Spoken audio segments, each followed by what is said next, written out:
Hey, what's going on, everybody? My name is Austin Prevo, and I'm your host of the PV National Podcast.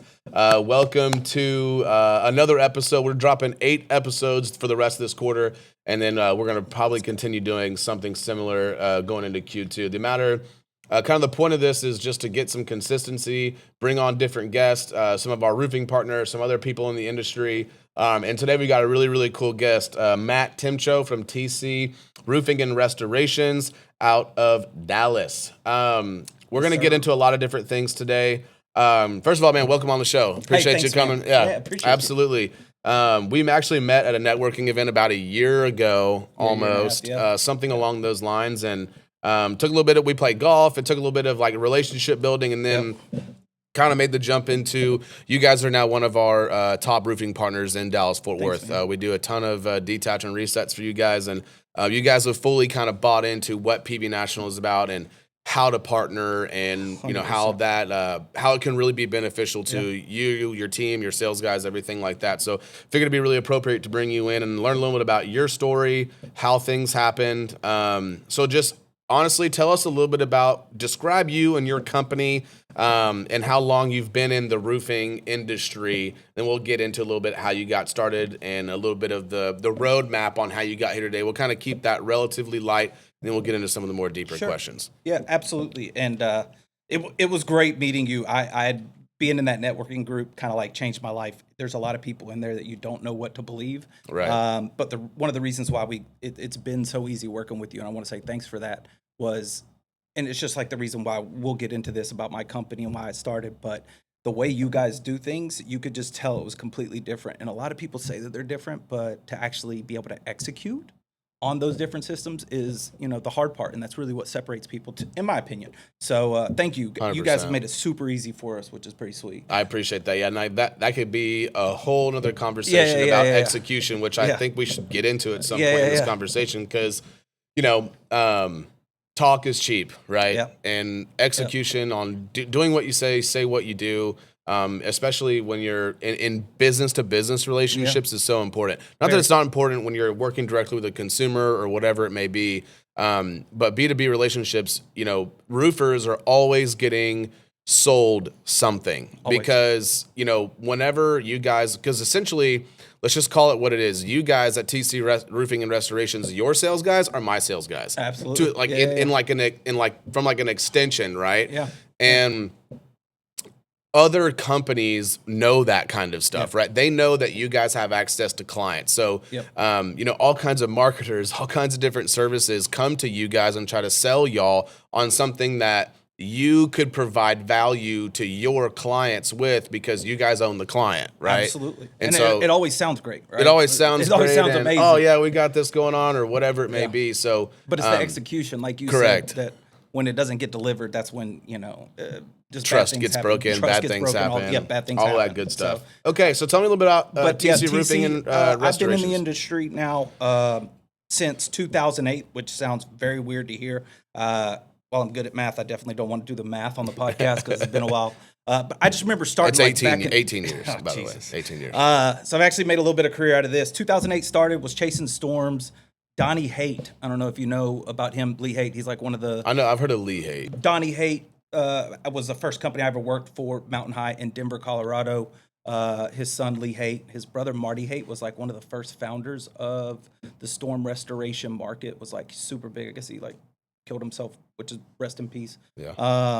But he was like a big name. So I kind of got in with some of the big guys that had found out about this industry in 2008. First deal I ever sold was I drove cross country 3 hours from Destin, Florida. And my buddy was driving an Infiniti, had a Rolex, kind of like you, with your brother. First time you heard about the solar money, you're like, oh, wait, I'm interested. So I had a buddy. He had worked with Donnie Haight out here in Texas in Granbury. Did pretty well. Told me about it. I was interested. I was in a point in time where I was making $1,500, $2,000 a week, which is like solid. It was at the solid, time. but I just wanted something more. You know what I mean? Yeah. And so I drove cross country 3 days. Slept in my truck one night. Stayed with a couple friends the other nights. Arrived with like very little sleep. At about 12 o'clock in the afternoon, was given like 15 minutes of training and contracts, and was like, "Hey, man, Go get Hail big. hit it, go find some roofs, let them do it. So I didn't know what to talk to the guys about. I didn't really know what I was doing. And yeah, the first guy I ever showed, Joe, I'll never forget him. He had like an 80 square cedar shake roof. Your first deal was an 80 square cedar shake. Yeah. So I made 10 G's off of in commission, which was like, you're like, wait a minute. I'm in. And it hooked me, you know. For sure, it's like, that's a dopamine hit, man. Like whenever absolutely. you go out and especially if someone like this was a recently affected area, like pretty recent. So Denver, Colorado. Yep. So as soon as hail hit, you drove 3 days, got there, and started knocking doors. Actually, we were about a month late. My buddy had been there telling me to come, and I'm like, I mean, it was a big move. I was moving cross country. I'd like recently kind of been outs with a girlfriend, whatever. Sure. And but I was kind of ready for a change when it happens. But it was really recent because back then, people weren't rushing storms. You got to understand. I showed up a month into it, and even 3, 4, 5 months later, working the storm, people were still like, wait, what? Hail hit my house? They had never been talked to, which. The industry then in 2008 was just way different. So I storm chased from about 2008 to 2011, and in 2011 I was part of like some big commercial projects. First time in my life I had almost $100,000 in my bank account. Let's go. I was like, I'm rich. I'm good. I got it all figured out. Yeah, I thought I did. Boy, I had a lot to learn. But so then I retired to Tahoe in 2012. I took about 8 months off, skied 100 days, was on the water the whole time. Love Lake Tahoe. Shout out Lake Tahoe.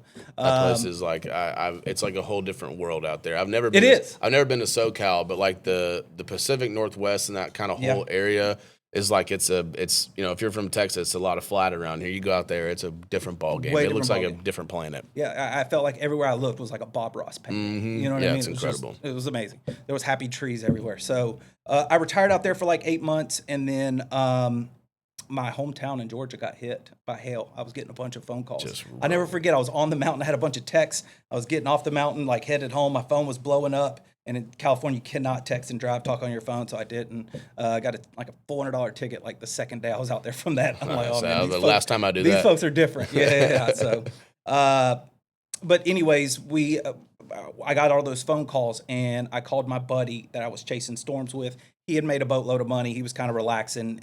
Got in a relationship with a girl. Didn't know what he was going to do next, and I called him, and it was just basically like, man, I'm coming back to Georgia. I need to find a roofing company. What do you think we can do? And then in 2012, we started Peachtree Restorations out of Atlanta, and was with them for like 3 years, which was awesome. But the plan all along was, hey, this is your thing. I have no equity. I have no control. Didn't have any. Okay, got it. Got it. So you were coming in just trying to build and just funnel a bunch of deals into their company. Yeah. And I became like the sales manager and stuff. And we did really well. I mean, we got it up to $10-12 million just in a couple of years, which was fantastic. That's solid. Yeah. Had a great team of like 15-20 sales guys. We would go to Cancun on vacation. It was a lot of fun. But after 3 years, I was kind of like, hey, I'm ready. I think we should go open up another branch. And he was like, I've changed my mind. Yeah. And that was rough, but it was a hard decision. I had a non-compete, so I knew I couldn't be in Georgia. Had been hearing about Texas ever since the Denver days. And I was like, man, this place gets hail all the time. Went out and started my company, my first company in San Antonio.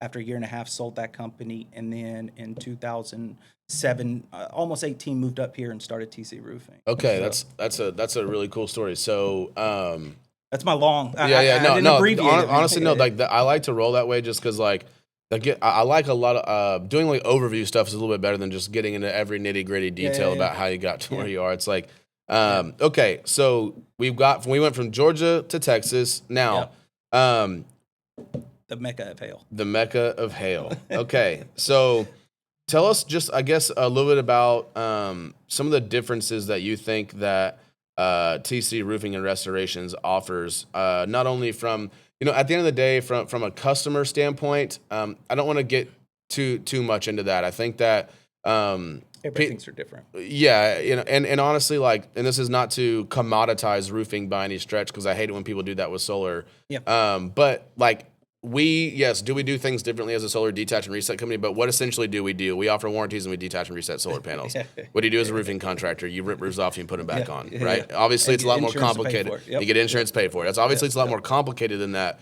But I always like to talk a little bit more about the internals of people's companies and how they run them, because You guys over there, you guys run a little bit of a different model. You run a W-2 model for your sales guys, not a 1099. You've got them on some sort of salaries. You've got clear-cut responsibilities and distribution of roles and different sets of accountability. So I'll just like you to tell the audience a little bit about what makes you guys different over there and kind of what made you guys want to run into that model versus the 1099 model and just for some of the audience and viewers who don't know, 95% of the market in Dallas-Fort Worth when it comes to roofing companies, the sales guys that are knocking on your door, they have their own LLCs under the roofing company that they're representing. So they're a 1099 sales contractor knocking on your door, and what Matt Timcho and TC Roofing and Restorations, all of their guys are actually a W-2 employee on their sales staff.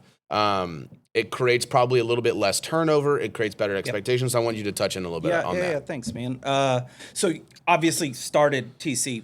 We were the same way everybody else does. Right. 1050, 1099. Yeah, and we were a little bit smaller. We really cared about customer service, and I still believe that's like a huge, it is. Making people feel valued. It's their biggest asset, all that kind of good stuff. But part of the issues we ran into when we first started was like having no real accountability with our team, because they were kind of their own company, their own bosses. There's a lot of labor laws with the Texas Workforce Commission on how you can treat 1099 contractors and on any capacity. So you can't really tell them, hey, you need to be here at this time and do this or you're fired. That's way against and I ain't the law. telling, but I know most roofing contractors are probably breaking laws. 1,000%. I was too, right? Yeah. Like it's just crazy. So it seemed a little bit easier. Also, the candidate pool was like always kind of tough for me when people were like, because everybody wants to know when you go to a job interview, how much am I getting paid? Right. And you can tell them, oh, well, you sell this deal, you should average this much, all this kind of stuff. And that sounds good to some people, which is how this market's able to survive and thrive. Yeah. So for a certain type of people, it definitely works. But for some of the folks that more 9 to 5, maybe have college degrees, need a little bit more consistency, have a family, that can be probably pretty scary, especially if you have a family, I think. For sure. So my business if you don't got that 6-month nest egg, you don't want to jump in as a 1099. It's terrifying. You're going to be waiting. Yeah, if you got 1 month saved up, you're roasted. It's going to be very, very tough. Yeah, it's just going to be tough. So, and when you're focused, if you only got, and when all you're focused on is selling a deal, I have to, and what I've seen is one or two things happens in those situations. One, at the door, it's straight commission breath, and you're never gonna sell a deal when you're that desperate for money to sell a deal, or it turns you into an absolute killer. Yeah, there's really no in between, right? It's either like we're dead in the water here, and I'm screwed, and I'm so in my head, and I've only got this money, I have to sell a deal, versus okay, I have to sell a deal. I'm gonna do everything I can to sell a deal and make sure I'm doing the right job, and and that's probably way heavy over here versus the I don't know those numbers, but that would be interesting. You see a lot of people that probably leave this industry that may have had a chance if they were given a little bit better more time. training, more timing, and stuff like that. So, but it's basically you're either going broke or you're gonna make some money. Which it sounds good because everybody thinks, oh, I could be the guy that's gonna make money, and that's why we have people working. But we just felt like that wasn't the best way, and it was great. My current business partner had the model working in Atlanta. He had switched everybody in 2012 when we started Peachtree. It was so. Was this the same guy that you now have partnered back up with? Okay. Yeah. And honestly, I think it's going to be important, like for this conversation, I think we should backtrack just a tad. No, nothing on you. I think because we're talking about a model in which, let's talk about, and sorry for switching up everybody, but, and sorry to cut you off, but I basically got the notes that I've got from here, what the form you filled out. I think it's important to talk about the transition that TC Roofing and Restorations made in 2025 with the guy that you started Peachtree with in Atlanta.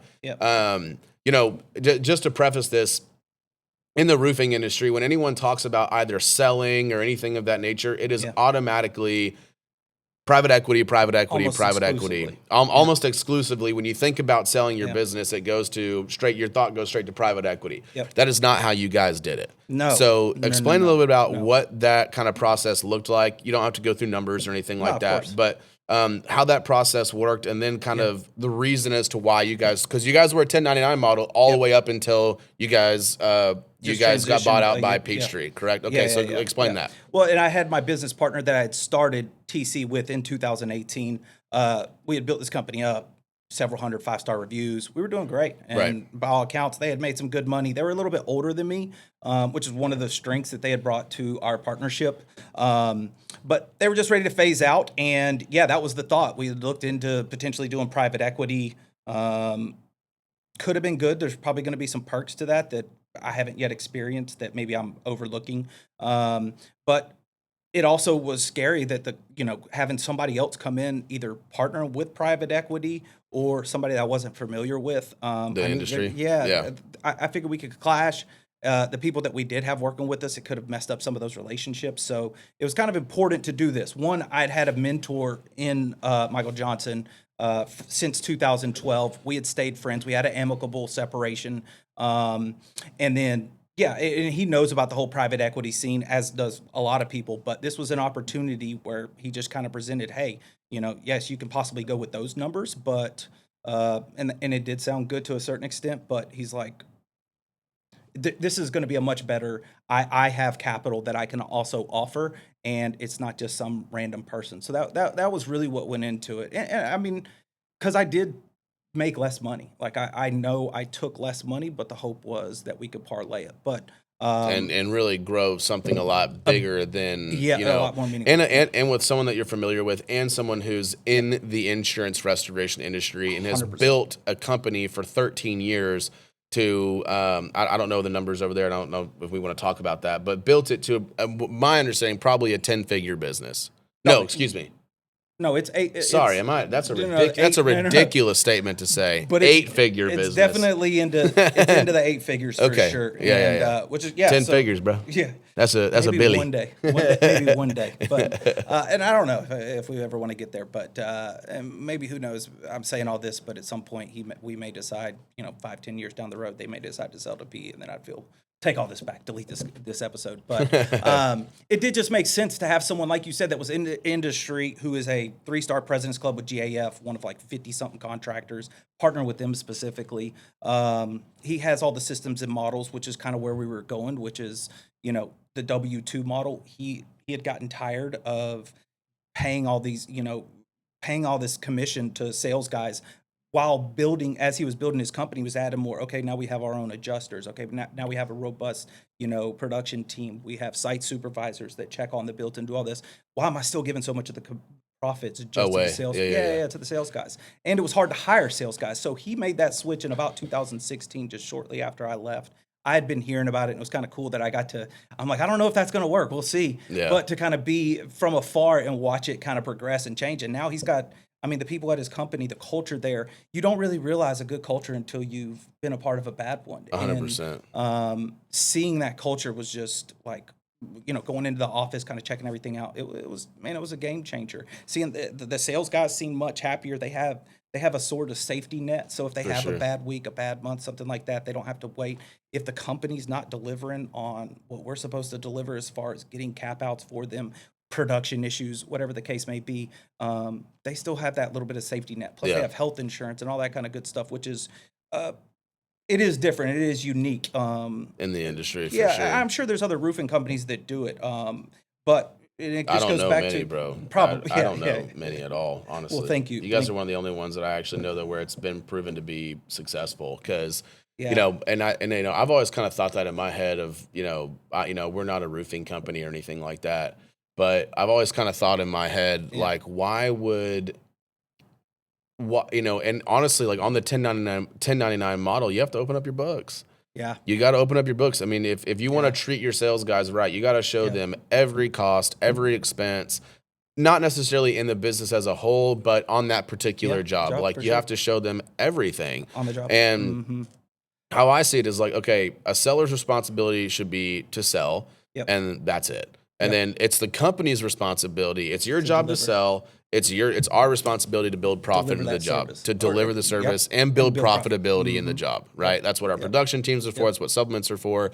That's what all that good stuff is for, is to make sure that jobs are profitable and they get pushed through properly. 100%. And that way, because a lot of the times on 1099 guys, you are quite literally training your next competition who's going to go open up their own roofing company. And we've probably blossomed. I mean, obviously, I've blossomed my own company, but Sure. I bet he's probably created 20 other roofing companies 1,000%. from starting that way. And now, like you said, over the last 8 to 10 years, he doesn't think there's been anybody that's left the organization and done that.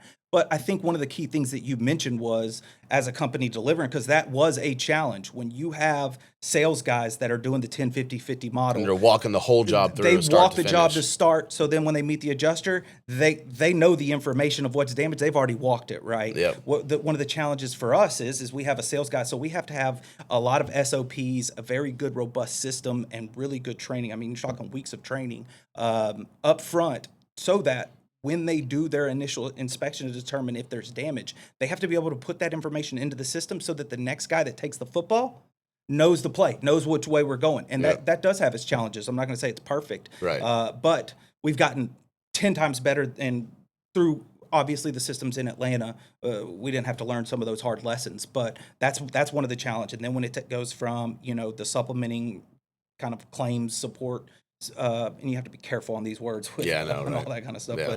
But when it goes from the claims part to production, that's another handoff. And if you do not have good systems, if you do not have good SOPs, they're not, delivering the information to the next guy that takes the football, then the whole play can get screwed up. Yeah, I mean, a lot of balls can get dropped, and I think that's kind of that's kind of one of the, and I would say that is probably one of the bigger, I would say positives on the 10-50-50 model is that the homeowner has one point of contact with the sales guy. They walk it from door knock to adjuster to signing to construction to close out, and they're really dealing with one person. Yep.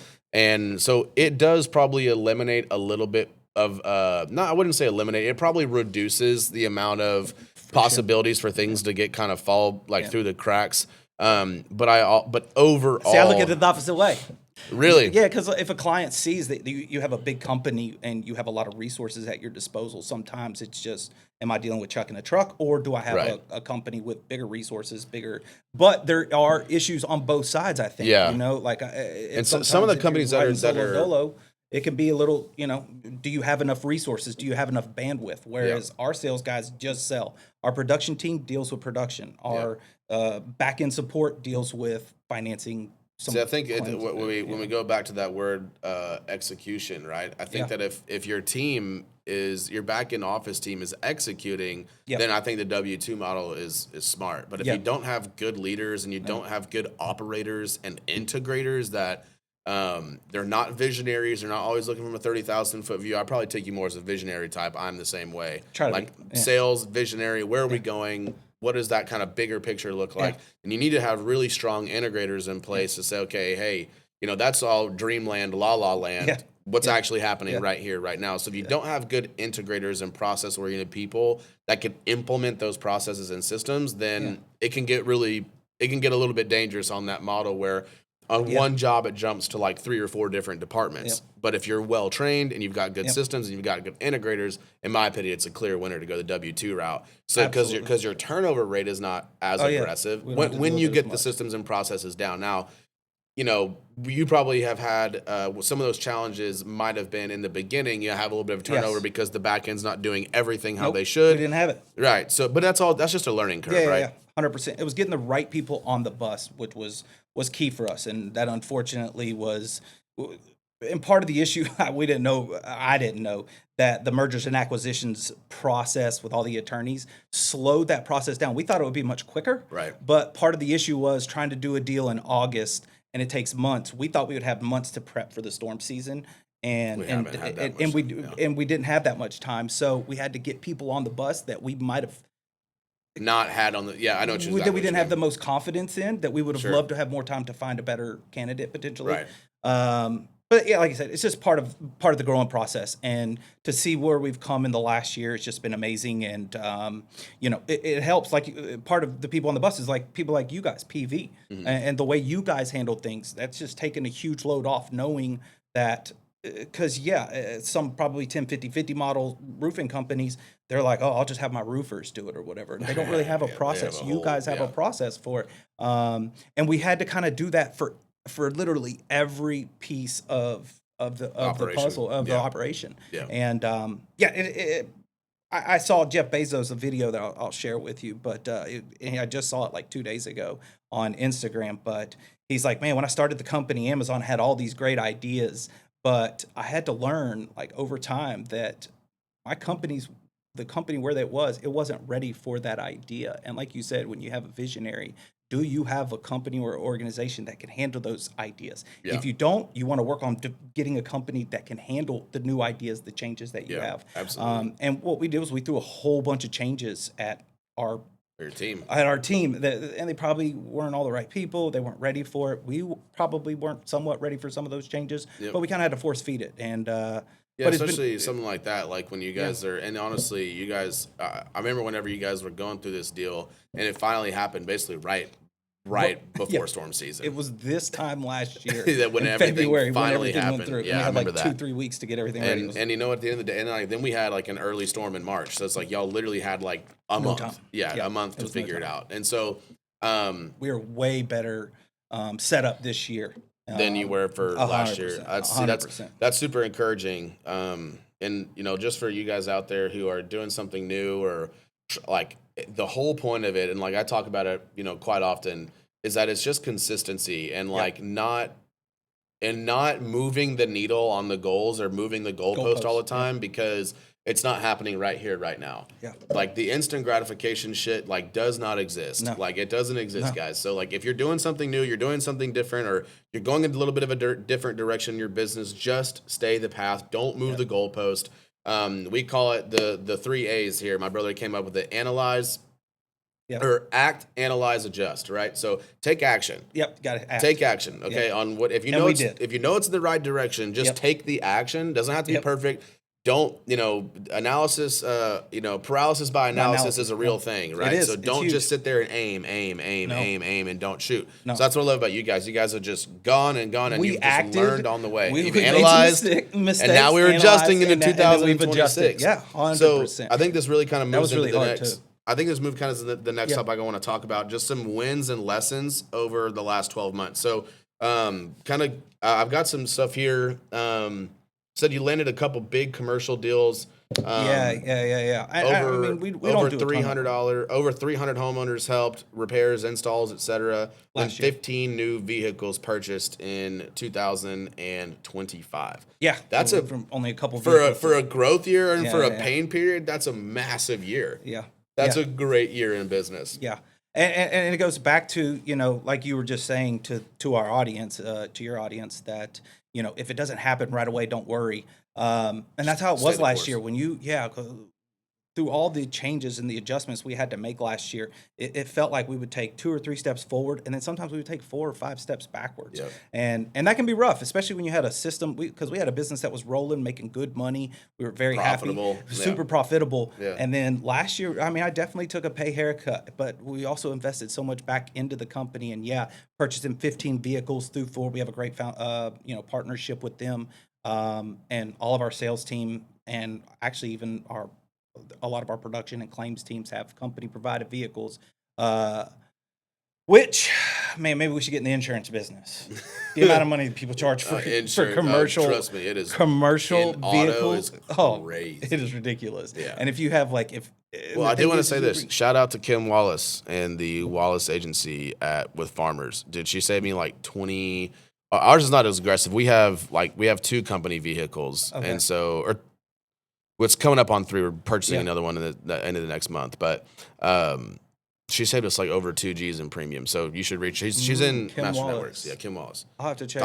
I'll have to check out with her. Yeah, part of our issue is when you have a big team like that, you're going to have some people with some interesting driving records. Yeah, they don't have the best driving records, and sometimes, man, it can be challenging the amount of money, and it's like. You can't say anything, but you got one guy who's costing you an extra $4,000, $5,000, $6,000 a year for his car insurance, and everybody else is, And relatively around yeah, the same. then you got the little You got that Susie one Q. outlier who's like, "Hey, brother, we got to figure something out here." Okay, so tell me a little bit about some of those. I guess out of all that, what would you say kind of is the biggest win of 2025? And it doesn't have to be. It can be anything. It could be a learning lesson. It could be anything. Like, what was the biggest win that you guys experienced over there this year? Man, I think any good organization is the people that are in the building with you. And yeah, we've had some big projects. We've helped a lot of homeowners, but the people we now have on the bus, I really am the most excited about because it was very hard. I mean, we've had to I would say probably half the people we've hired in the last 14 months, half of them are gone. Yep. And so getting the right people, that was one of the hardest things to do. I've learned a lot about hiring and firing and training that I didn't know before.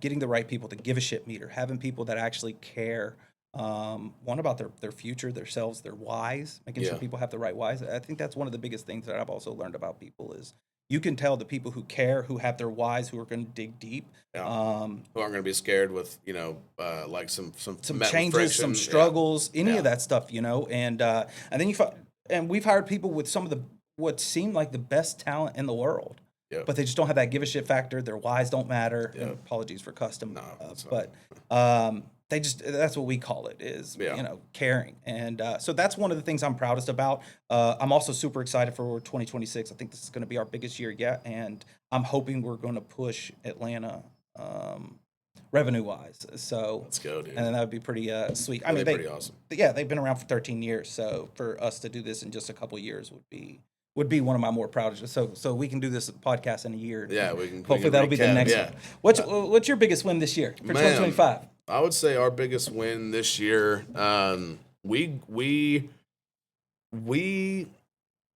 just from a growth standpoint, we grew over like 320% from 2024 to 2025. Good job. And now I will say this though, that although the growth is great, the percentages and the numbers are great, that's probably not the biggest win I think that we had is that we adopted a system called the EOS. It's called the Entrepreneurial Operating System, and it's from a guy named Gino Wickman. He's been around for a long time. Okay. And it's basically how do you and for us, the biggest struggle that we had for a long time was how do we grow and scale a business that is seasonal, right? Yeah. And when we don't have direct control over our income. Yeah. So our income, like we don't go directly to homeowners, we go directly to roofing contractors. So if roofing contractors aren't out there selling deals, closing deals that have solar, our phone doesn't ring. Yeah. Naturally. And so we knew that, and then in 2023, 2024. Yeah. No, 23. Sorry. 2023. One of those 2023. I've been either way. Hanging on every word for you. I got you. So we started reading me and my business partner started reading this book called Traction.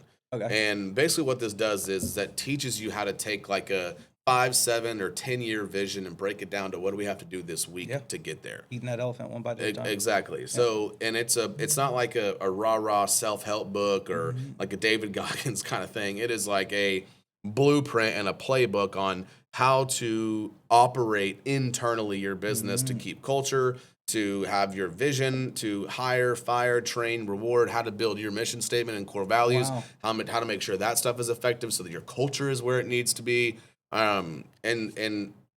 April of 2020, and they say in the book it takes 18 to 24 months to gain traction. I believe so there's all these different kind of things that you do to implement systems, like down to like how we have our meetings, what the agenda of the meetings are. So important. Departmentally, how does that work? Like we have our ops meeting, we have our leadership meeting, we have our ownership meeting, and all those are structured a little bit differently.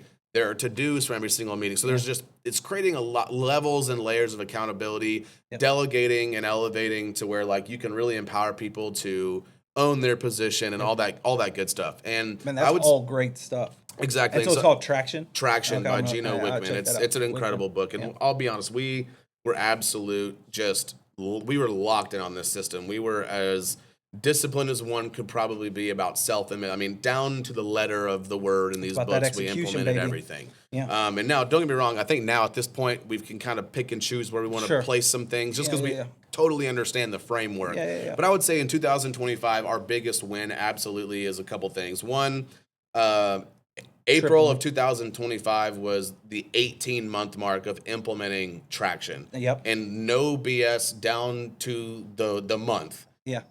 That was our highest revenuing month in PV national history, and then we broke that record 6 months in a row. Dude, let's So go. it was like, okay, this is what traction feels like. Yeah, This is yeah. what it. This is kind of okay. Now I'm understanding. Yeah, it's all and coming then together. in that process, man, like the people that we have inside of these doors, dude, they like live by this.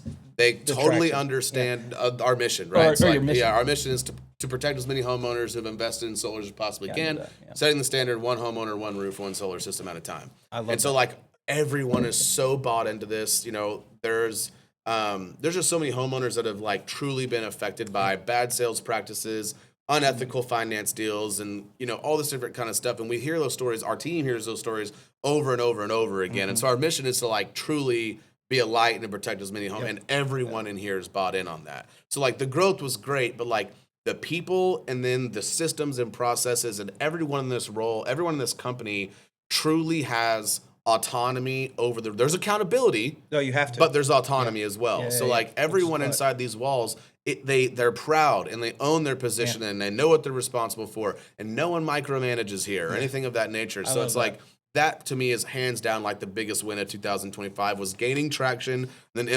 really implementing all the tools and the systems and processes that the book has to offer. It's and a it's changed our beautiful life. thing to kind of see that organization, because it really is like an organization that's living and breathing. Certain, some areas will be struggling, and then you got other areas kind of coming to help them out. I think that's one of the best things about being a business owner, is kind of seeing the team kind of come together and gel and believe in a couple of goals. And it really does help. Like when you talk about those homeowners that have been affected, I see that with new guys. Like sometimes they come in a little bit unsure, and we may train them. Hey, we're actually really trying to help these homeowners because they've been dealing with a bad.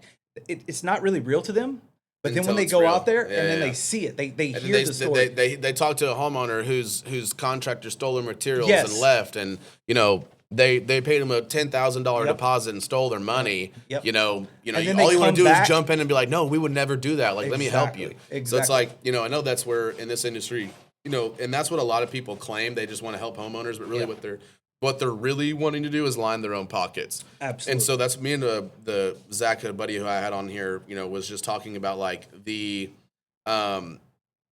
you've got to have discernment on who you want to go and align yourselves with from a roofing company standpoint. 100%. And I think that's something that, what would you say to people that like, what would be the couple major things if, let's just say someone is watching this, maybe wants to jump into the roofing industry somehow, some way, what would you say? Like, because as much as a company needs to vet their talent in the roofing space in Dallas-Fort Worth, with it being so unregulated, the talent needs to vet the roofing company. Yeah. So from the talent perspective, what would you say some of the key points of that you would look out for and that you would watch for and you would ask if you were a sales rep trying to jump into the roofing industry? Like, how would you like? What kind of things would you want to qualify your Now roofing versus company like as? when I did 18 years ago? Oh man.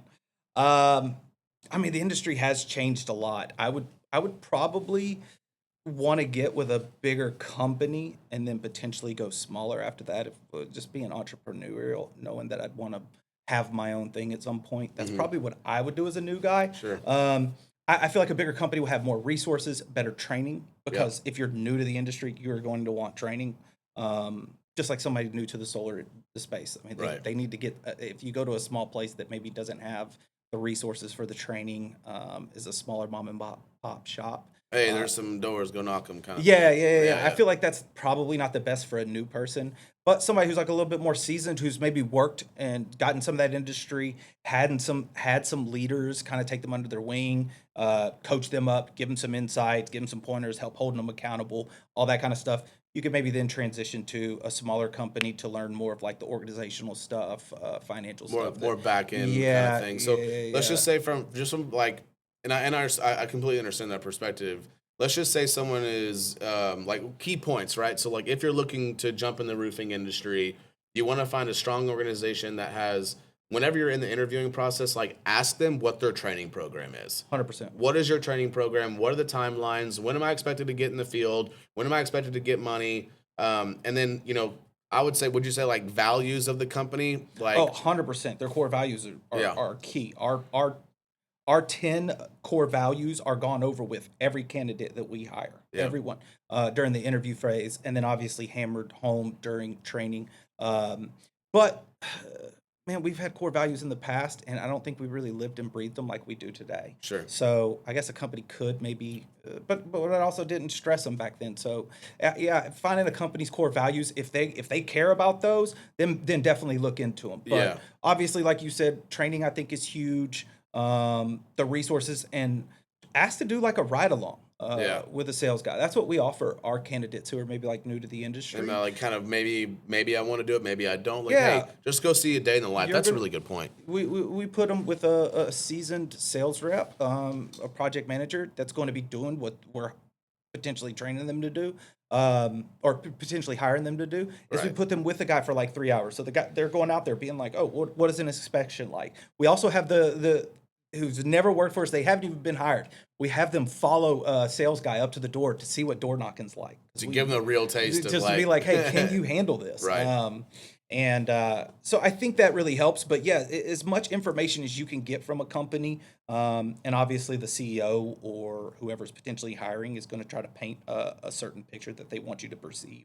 If you can do any of your own research to dig in to see just how real that is. Yeah. Look at their reviews, look at their website. How do clients feel about them? Yeah, exactly. If they're on like any of those sites that previous employees can talk about them, all that kind of stuff I think would be important. And then at the end of the day, you're gonna jump. And if you fail, you choose the wrong company.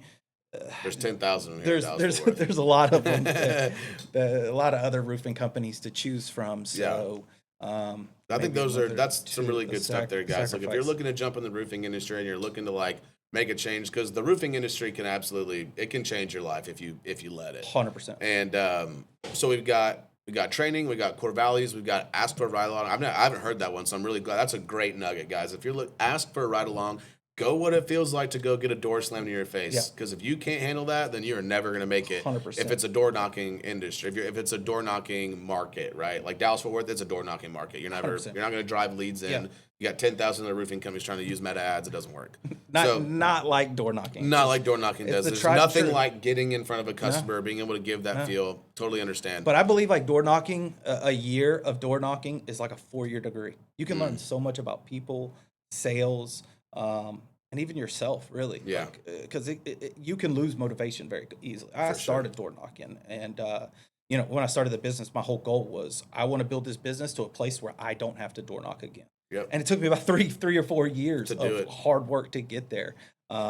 But definitely something I'm proud of. And so anybody coming in the industry, it is possible, but you're probably going to have to start door knocking. Everybody, and if you're asking about, oh, do I get leads? So I think that's just the wrong attitude to have. I agree. Well, in this market, it's the wrong attitude to have, right? Like if you're in a retail market and stuff like that, like those that's like completely different than here in Dallas Fort Worth. And I wanted to just go back and touch on something really quickly.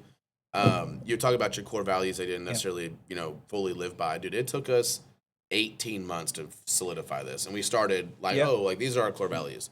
Then we would address it every single quarter, and every single quarter we'd be like, "This is not right. This is not right." And finally, you have to change and adjust. And we landed on these. So it took us and the guys out there. Like if you're starting a business or whatever, don't just slap core values on the wall. Like what we did was we as a team we wrote down all the core values. We had like 15 or 20 things that we had, and we had like multiple what's called kill, keep, and combine sessions as a leadership team. Wow, and that's figuring, cool. So like we kill them, like, hey, I know this doesn't fit. Maybe we combine a couple, like we combined move with like character and integrity were two on the list. We're like, hey, we can combine that one, right? Yeah. So we combined move with character and integrity, and then it took us a long time to like find the definitions of all these two. And once you do that, I feel like that's where some of the culture stuff can really kind of, because you can reference like every week. We have shout outs. We have all the shout outs and everyone like, hey, so and so, hey, that was a great example of serving this week because give an X, Y, example. and Z. Yeah. Yeah, And so yeah. that way it just reinforces the culture and reinforces what 100%. we're about here. So if you're a new starting a business, Yep. like don't just slap core values on your wall because No. you think that you need to. No. Really resonate with them, Yes. really sit with them Yeah. before you decide to roll them out to your company. I think that's so huge. And Yeah. It's been one of the biggest changes that I've noticed, and with our organization over the last year. Yeah. Has been just the buy-in to the core values, and then living and breathing. Every decision we make, it almost always somebody will bring it back to, well, what do the core values say about this? You know what I mean? And It's the best guiding way to Yeah. decision making in your business, whether it's people, whether it's how you treat a customer. Let's just say, let's say like a customer is complaining about something and you know for a fact with documentation it was not your fault, nothing, Yeah. or whatever it may be, or something that they claimed was not there, but it was there the whole time. Those core values will help you make that decision on what you want to do. Always. Right. And that was hard for me to learn in the beginning because I'm like, 100%. man, as an owner, why are we paying for this? We know this is BS. Right. But it took some time. But, man, it's just really changed over the last year that the buy-in's been happening. So I've got something here that I think we need to talk about in the roofing business and just in the insurance restoration business as a whole. Some of the one hard truth. I want you to talk about that because I like that quite a bit. What you wrote in there. It's kind of about it's not a get rich quick scheme and that anyone can do it kind of deal. Yeah, I mean, and when you're talking about getting into the roofing space, for any listeners out there who maybe haven't taken the leap yet, the good news is there's no barrier to entry. I mean, anybody can be a roofer, which is also part of the great thing about our industry. Yeah. Is you don't have to have some great degree or anything like that. A little bit of grit, know-how, and hard work, trying to do the right things, and then your motivation. But the people that kind of what I forget exactly what I said on that, so I apologize. But I'll refresh your memory. So it says it's too easy to enter, which too many bad eggs. No one thinks they're part of the problem, but they are. Yeah. 2008, no one wanted to be a roofer. No one wanted to hail claims. Now it's pretty mainstream. So well, and it just goes back to what you were mentioning about there's 10,000 roofers out there. Yeah. And I've heard it through so many interactions in the industry, Chuck in a truck, and who are the Chuck in the trucks? Well, most people don't realize that's who they are. Yeah. They're not, and I'll be honest, I was going around saying Chuck in a trucks when I first started our company, trying to be different, and I was chucking a truck, and there was a lot of mistakes that we made, homes that I'm not super proud of. We've gotten called back to the carpet on a lot of them and had to do the right thing, like we had talked about. So I think it's unfortunate. I'm worried about where the industry is headed. In 2023, 2024, the insurance companies got super crushed. But when I started, man, it just wasn't. Nobody really knew hail, and it seems like now.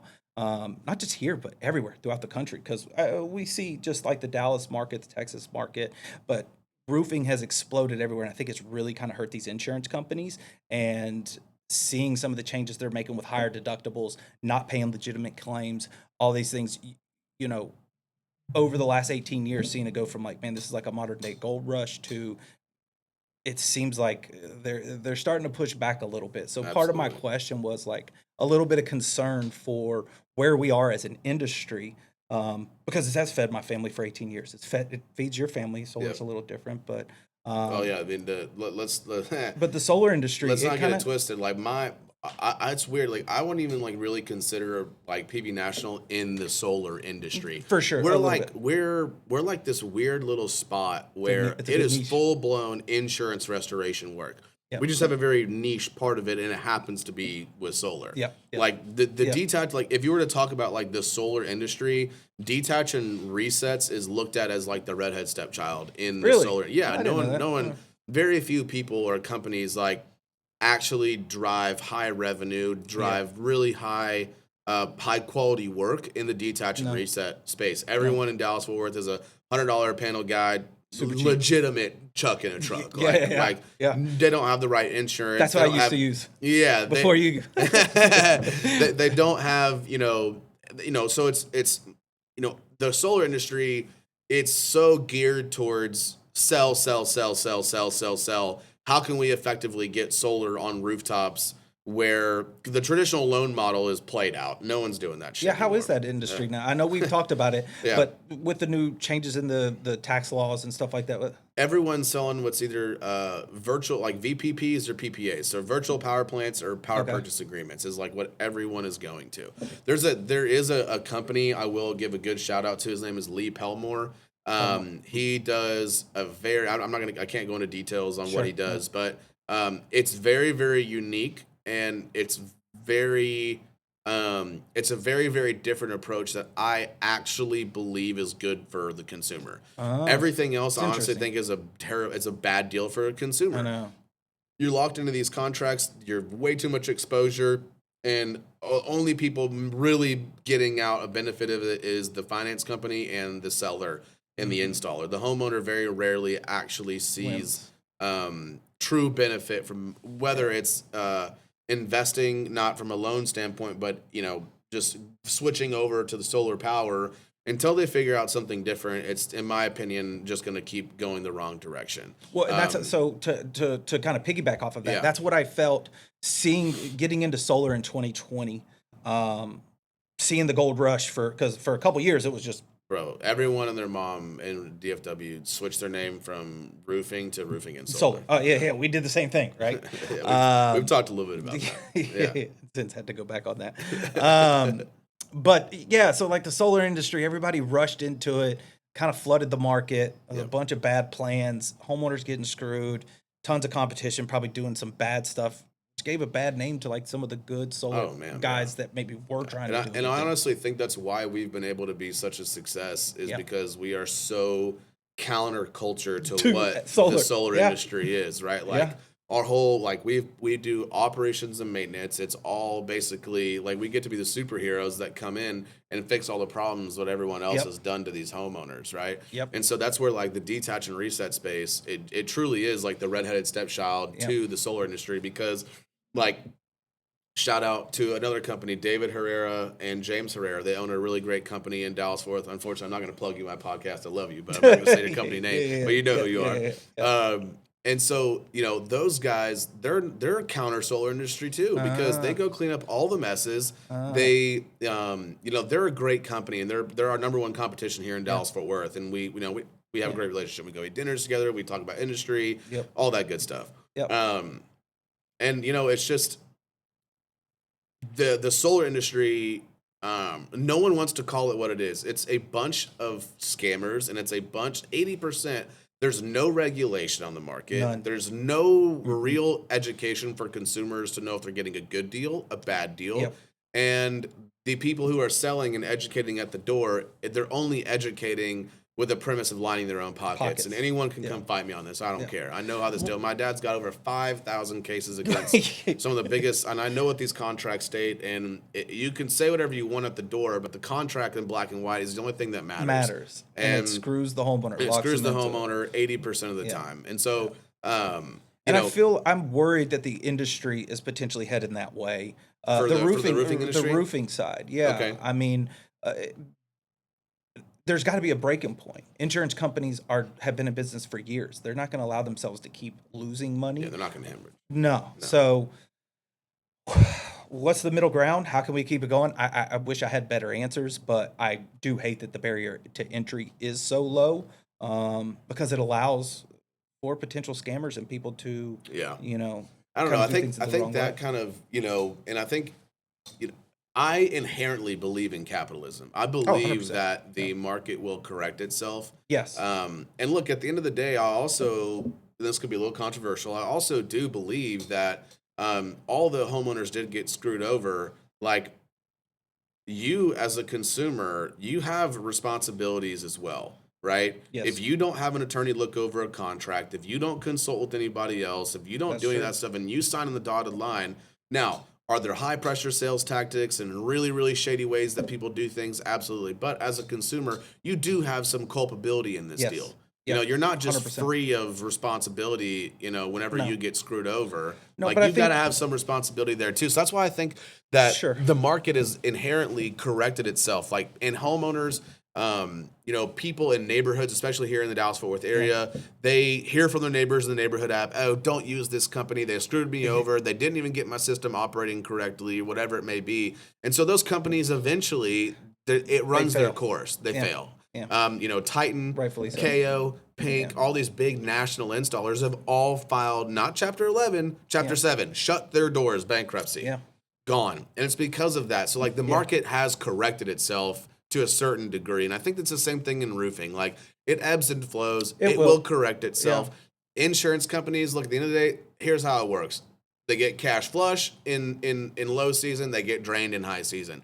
So it's just always a fluctuation. Yeah, but if the market is so saturated with tons of roofers, in basically in this industry trying to eat, which I get it too. I'm a roofer. I'm trying to put roofs on houses, but we have a team that looks over, and we're not trying to file claims on roofs that aren't damaged. Right. There's a lot of roofers that are just trying to feed their family, so they may file questionable stuff. Well, what does that do to the insurance company? The insurance company's now paying out a claim. Yes, they agree to pay it out, but maybe they shouldn't have. And I worry about that sometimes. Just like in the solar side, we as the experts, when we were selling solar, one thing that we tried to do was tell homeowners, like, look, we want to try to find south-facing houses that have a lot of, because how many times have you gone to a homeowner's house and they're putting solar panels like on the north side? Yeah. It's just like, or they're overselling. They're selling people, way more electricity than they ever even intended to use, never could have used. So like, yes, the market will correct itself, but also we're in a unique profession where,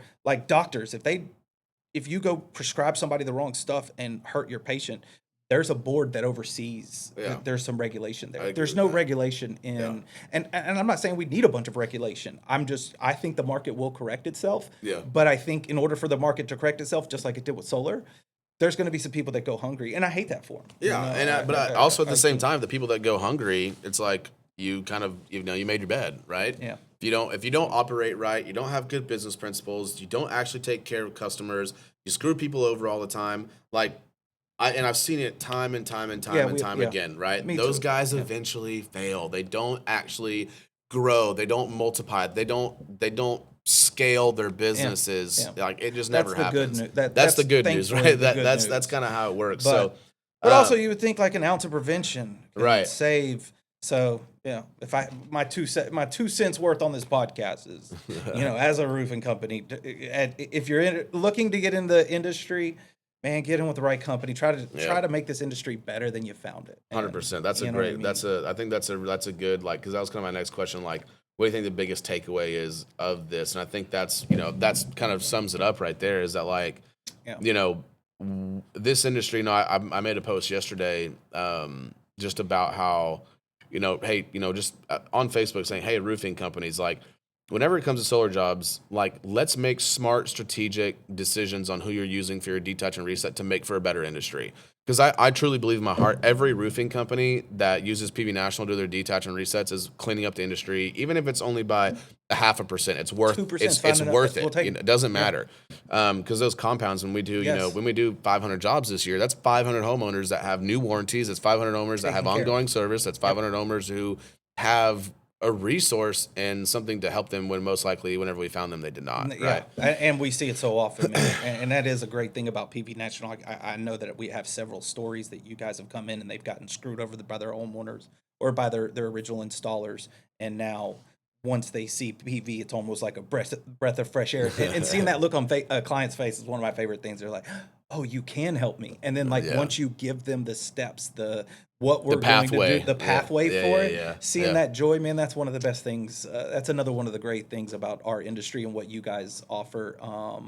And I'm so glad we got, because I used to use Chuck in a truck for solar detach and resets, and probably I haven't had any calls, thank gosh. My phone, I've had the same phone number for 19 years. But I'm sure that we might not have left homeowners in better situations than we found them with those other guys. But now we are. And that's what it's about, man. So to wrap up, I just want to kind of do some rapid fire stuff. So tell me kind of your current focus. What are you guys, what's the main thing you guys are looking to accomplish in 2026? Maybe if you had to break it down to a couple things. What are you guys really looking to do over there this year? We'd like to get to 20, our team of 20 sales reps. Okay. We're going to have about 14 to 15 supporting office staff.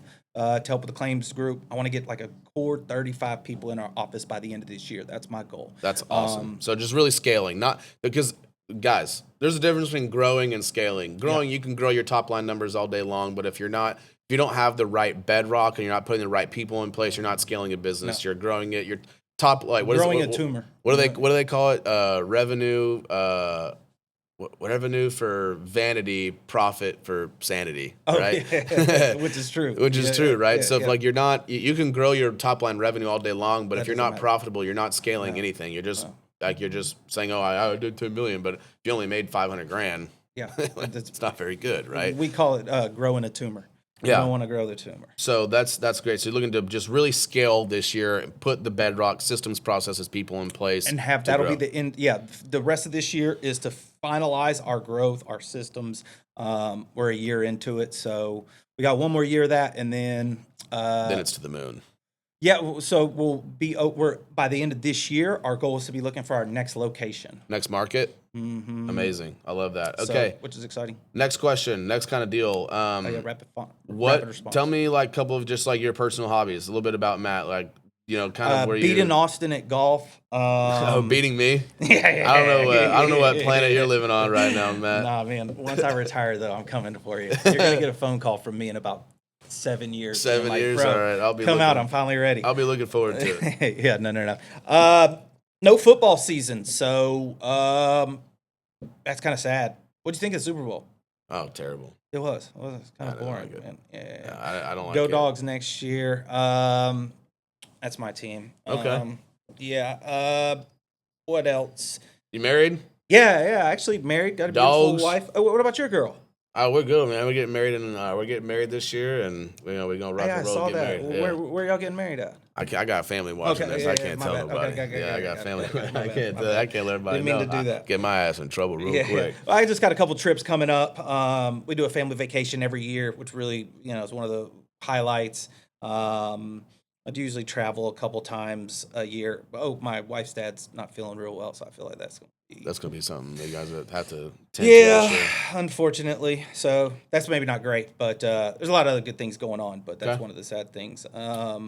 Such is life, though. That is, exactly. That's like the whole dichotomy of life. We will all be there one day. 100%. What you got next? Let me see here. That's going to pretty much wrap it up. I've got anything else you want to know before we record? That's some other stuff. They're seeing some of the back end podcast host stuff. Yeah, part of the homework you got to do. Right.